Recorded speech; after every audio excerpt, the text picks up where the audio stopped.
want to put some respect on somebody's name that most people hate, and that's Don King.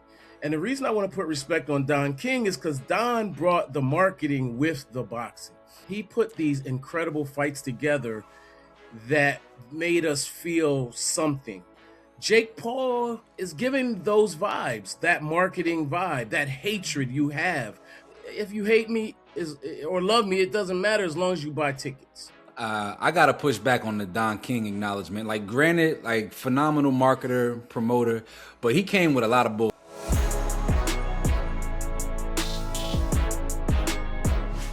We have a very special guest on the show with us today. He's such a major person in the culture right now, telling our stories. He's a media mogul, producer, and CEO of AllHipHop.com. Please welcome Chuck Creekmur to the Fumble. Thank you so much for coming on with us.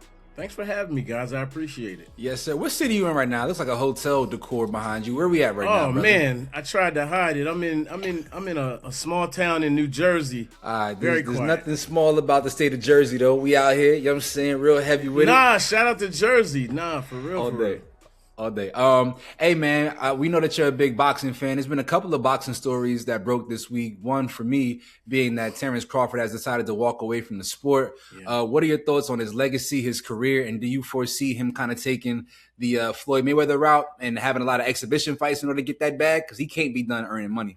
Nah, I think it might be a ploy. I don't know. I don't know for sure. I think he's playing with our emotions right now. I think he wants to get that $100 million bag or that offer, the Saudis or somebody's prince.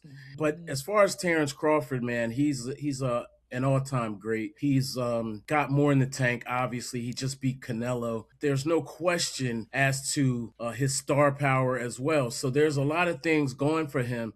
And I just think that he's got to make the people put some respect on his name the way they put respect on other people's names, like Canelo, who was the star of old.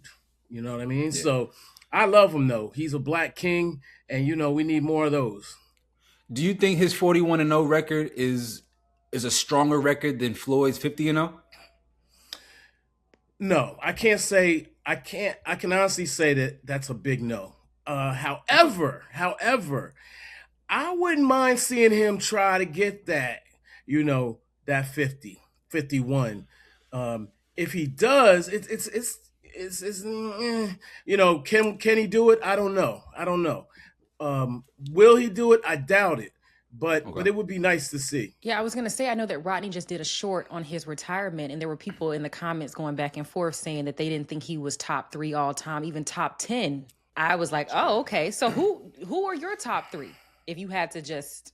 as a fan or as more of a boxing analyst-y type. Maybe both. As a fan, my top 3 is a little weird.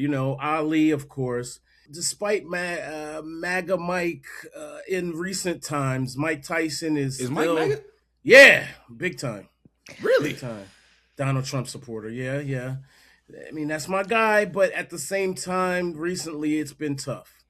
And in that number 3 spot, personally, I put George Foreman in there, right? Because George Foreman did the ultimate comeback at a very, much later in his life. He's the king of reinvention. He was the beast that took the fall and then got up, reinvented himself, Foreman grills, all that. And he's a very nice gentleman, man of God. So got to put him in there. From a boxing perspective, Floyd Mayweather is definitely up there at probably number 2. Ali still number 1. And Joe Lewis, I think, would be like 3 for me. Okay. Or Sugar Ray Robinson's probably 3. Yeah, speaking of Mike Tyson, we've had a few conversations on this platform about legacy, especially like in a sport like boxing where we see a lot of people maybe getting fights or doing fights that aren't helping the legacy. It's more just like a money grab. How important do you feel like legacy is to the sport of boxing? Legacy is massive to boxing. And I think boxing is in decline for a variety of reasons. First of all, the WWE aspect of other sports like MMA. But, I want to put some respect on somebody's name that most people hate, and that's Don King. And the reason I want to put respect on Don King is because Don brought the marketing with the boxing. He put fights together that made people feel this incredible emotion, right? Jerry Cooney versus Larry Holmes, for example. That was white versus black. Like, as much as we don't want to call it that, that's what it ended up being. And then obviously his history with Mike Tyson and other people. But I mean, he did Ali versus Foreman. So he put these incredible fights together that made us feel something. Jake Paul is giving those vibes, that marketing vibe, that hatred you have. Floyd switched from Pretty Boy Floyd to Money Mayweather to get that response from people, that hate. If you hate me or love me, it doesn't matter as long as you buy tickets. I gotta push back on the Don King acknowledgement. Like, granted, like, phenomenal marketer, promoter, but he came with a lot of bull. And you know that on the other side of his genius was some shady business practices and a lot of gangster activities that put people in precarious situations. And I could make an equivalency to a guy who just got sentenced to 4 years in prison if we want to go down that route. Like, yeah, for sure. Diddy done brought us some amazing artists, right? He done brought us some amazing artists, but at the same time, the business that he did with those artists was at times deplorable, man. And I'm a beneficiary of Diddy's greatness, just for the record. I had a show on Revolt for years, so I got to be, a little bit appreciative, but I can also recognize when somebody has done foul. So, well, there's two sides to that, right? There's the business. And and I know there's other people doing exactly the same thing Don King did, except they weren't flashy about it. And they aren't loud and they aren't polarizing the way Don is. Don is a loud black man with a hair style that, I don't even know what are those dolls called? The troll dolls, yeah. Yeah, the troll dolls. Yeah, them. I've met Don. I've interviewed Don. He's also Donald Trump Don. I mean, it's tough out here. It's tough. Dang. It's tough out here. Chuck, it is safe to say that you like what the Paul brothers are doing for the sport of boxing. No, it's not safe to say. Oh, okay. I don't know. No, I actually hate it. I mean, well, I'll put it like this. I have two sides. I hate it and I like it, right? I hate it because I feel like they're playing with boxing. And there's a huge slogan, you don't play boxing. I feel like they're playing with boxing, which is why this fight with Anthony Joshua is so important. But you got to respect the marketing. He's someone who studied Vince McMahon and WWE. He knows the tactics of being a heel or someone that's hated. Yeah, it's rage baiting 101. And absolutely. He's mastered it. He has for sure mastered it. I want to pivot a little bit and just talking about business and when it's personal and when it's not. So we've seen the way Chris Paul has been treated in what's supposed to be his last season. We saw, recently it was announced today that Kevin Garnett will actually formally have his jersey retired in Minnesota, something that should have been done 2 decades ago. But there's always been this saying in sports, especially, that it's business, is never personal. Does that actually hold true? For the most part, I think it holds true that it's business and not personal. It can be personal, obviously. It's ultimately business. If you make money for somebody. But all right, we just talked about legacy, right? Mm-hmm. Chris Paul's in the last leg of his legacy. Kevin Garnett's legacy is impacted and affected by his not having his jersey in the banners. And it wasn't because of anything he did on the court. So it wasn't business related. It's a personal vendetta that the previous owner, Glenn Taylor, had against him. And so I feel like the people who make that statement that it's business, never personal, are always the people who are more immersed in the business than they are in the actual sport. Correct me if I'm wrong, but they don't make money together anymore, are they? Do they make money together now? No, because Glenn sold the team. But remember, for years, he wouldn't even have KG around. He wouldn't even have KG a part of anything Minnesota. He's the greatest Timberwolf of all time. Well, whatever he did or whatever relationship they had in the past, it's now perhaps personal, but they had their run making money together. You'll tolerate anybody. Rappers right now, they don't love each other. Some hate each other, but they get on that stage and they perform for people for one reason. They make money together. So I don't see this as much different, honestly. Give me some rappers who hate each other that are currently performing together. Because now I want the inside scoops. I know you know.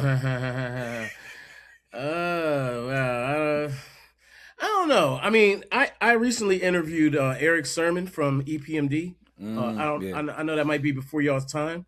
No. They never performed together. The last time they did, I was actually at the show and I was interviewing LL Cool J, and he spoke about the fact that EPMD was performing as an entire group, and they seldom ever do that. So I'm very familiar. Yeah. Well, he said he said a phrase. He said, "We're cordial enough," and I was like, "Wow, that means I hate you."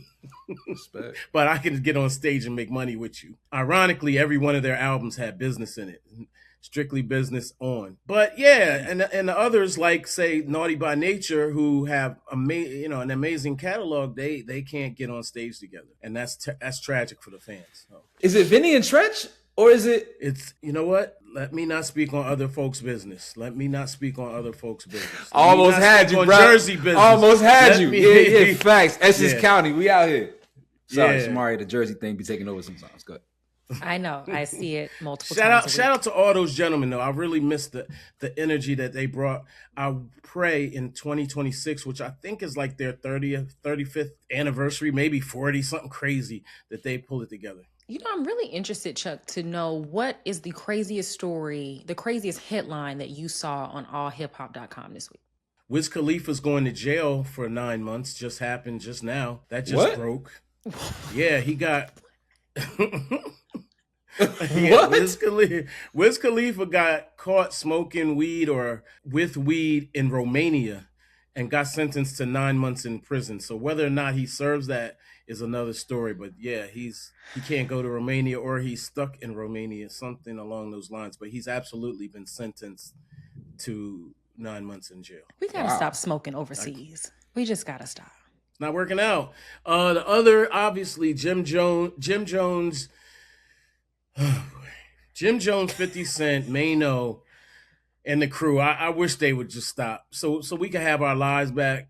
This is like the male version of a soap opera of beef. It's exhausting. So the headline last night on AllHipHop was, "The beef is over."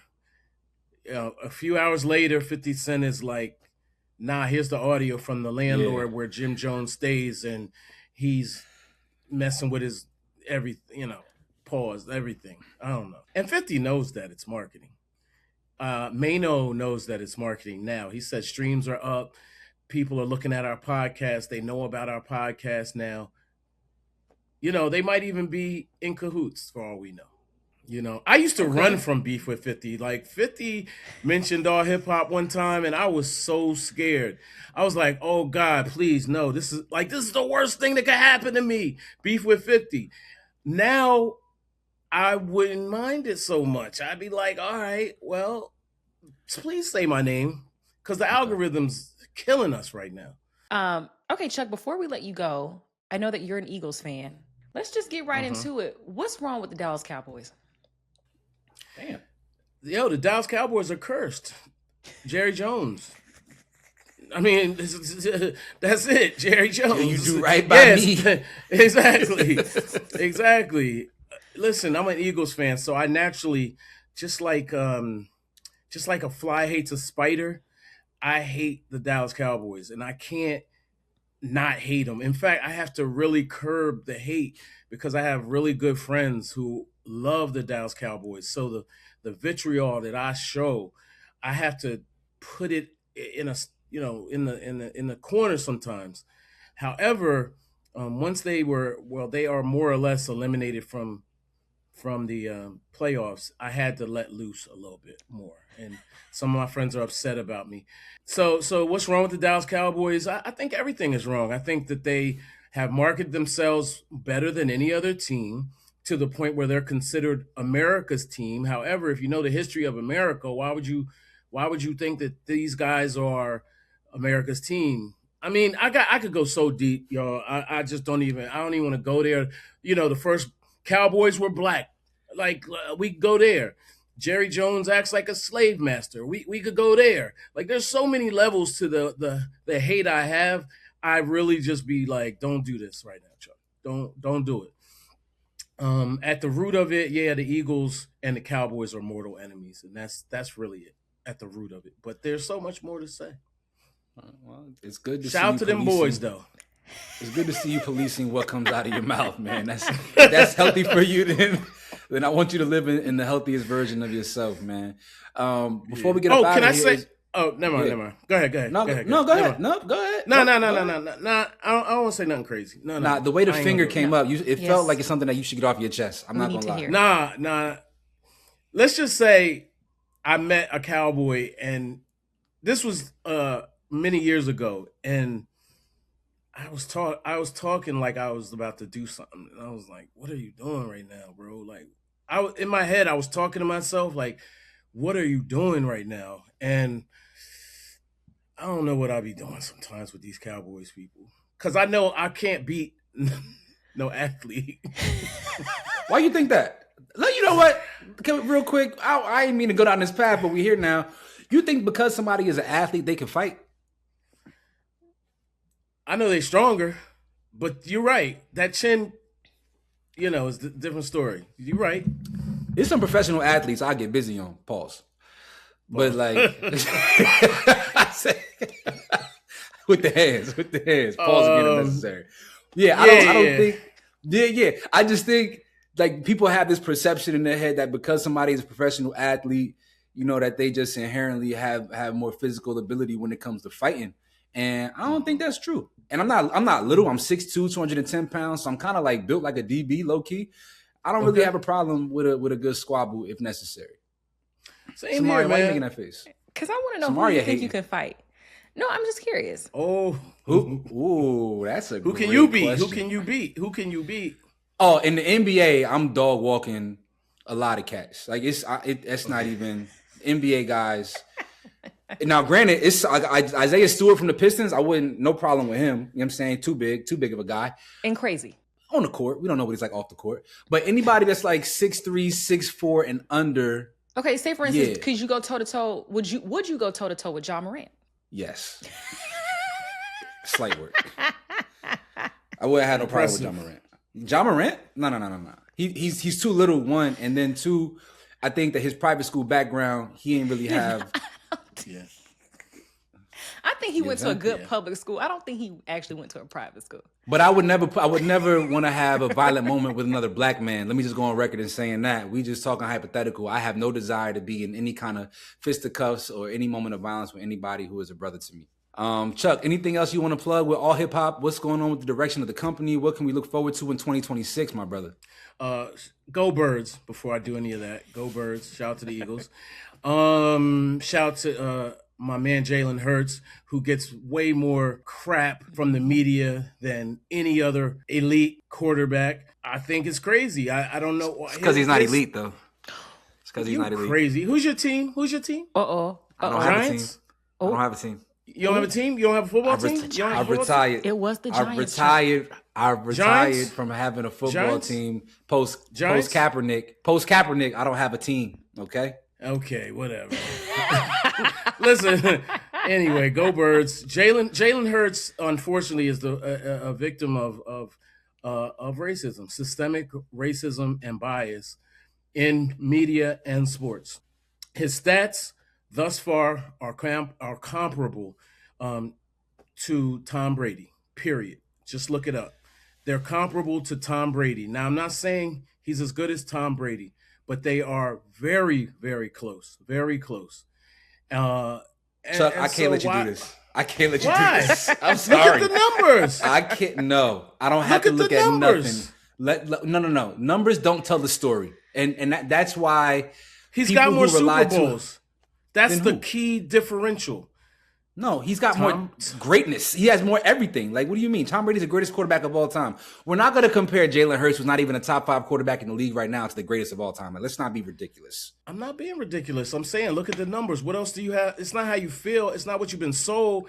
It's what's facts. No, it's not. But the It's numbers what's are facts. the numbers are misleading, and here's why. Tom Brady, when he started his career, the NFL was not a passing league. Jalen Hurts plays in a pass-happy NFL where the rules are very different. DBs cannot put their hands on receivers at all, and so his numbers might look a little bit on par. But if you ever knew or watched the game of football and had any level of understanding of what the hell is going on the field, there is no way you can, in your common sense state of mind, compare Tom Brady and Jalen Hurts. What I'm really saying is, I mean, say fine, whatever you just said, cool. All I'm saying is, my guy does not get the same the same respect as these other guys. Yeah, he's not very respected. I will agree with that. Come on, dude. Because his teammates don't respect him. So Chuck, I was going to ask about that because we have seen, instances where with AJ Brown. Like, do you agree with the way that he went about some of the things that they had going on in the locker room? No, I don't. I mean, I played sports, but I didn't get to this level. I mean, obviously, I didn't get to anything close to this level of camaraderie, of celeb, all that. So, I mean, I would say no. I mean, I would expect a conversation behind closed doors, personally in the car after the game or whatever cats do out of respect. And I think AJ has tweeted these things that are interpreted it wrong or perhaps taken the wrong way or whatever, but nevertheless not clear. And I think AJ is an amazing guy who really wants to do well on a personal level. And there are reasons for that, as you already know, but I think they figured that out, that it's better for the team to win than it is for AJ to succeed personally. We lost 3 games in a row, and AJ's stats were leading the league 3 games in a row. So I don't think that it makes sense for him to advance his career and the team suffer like that. That's a good point. Yeah. So as far as AllHipHop is concerned, we're doing well, man. I mean, it's a crazy landscape media wise, as you guys already know. So we're really pushing forward to diversify our offerings, tap into our archives. We have a really extensive archive. I would argue that we have an archive like none in Black media, period. Certainly hip hop media more than any other entity. And we're going to tap into that. So we're working on advancing AllHipHop TV. We had a radio initiative years ago, and I have a radio background that I didn't really tap into when I really dug my heels into writing. So we're getting back with AllHipHop Radio. And, the last thing is just doing business again, business to business. We did a lot of business to business early on, and then we sort of became an island. And now it's like, well, why are we being an island when there's all these opportunities out here now? So that's more or less our goal. And personally, I just want to expand my horizons again, be like you guys, have a show of my own and really, offer my opinion on things. I was going to say, man, you guys really need an audio video component. And I don't want to use the word podcast, but I guess essentially it is, but not one that's rooted in, mess and hotlines and headlines, but one rooted in story and history. We because right now a lot of the hip hop podcasts are pretty much predicated on making outlandish statements, hot takes, all those things. And it serves a point, and I love those things, but I'm looking for a little more balance in the space. And I think with your cultural background, your historical background in the culture, man, you have a swath of stories and information that I think would be really healthy to be told on the podcast video space, man. So thank you. Go for it, bro. Appreciate that. Go for it, bro. Yeah, man.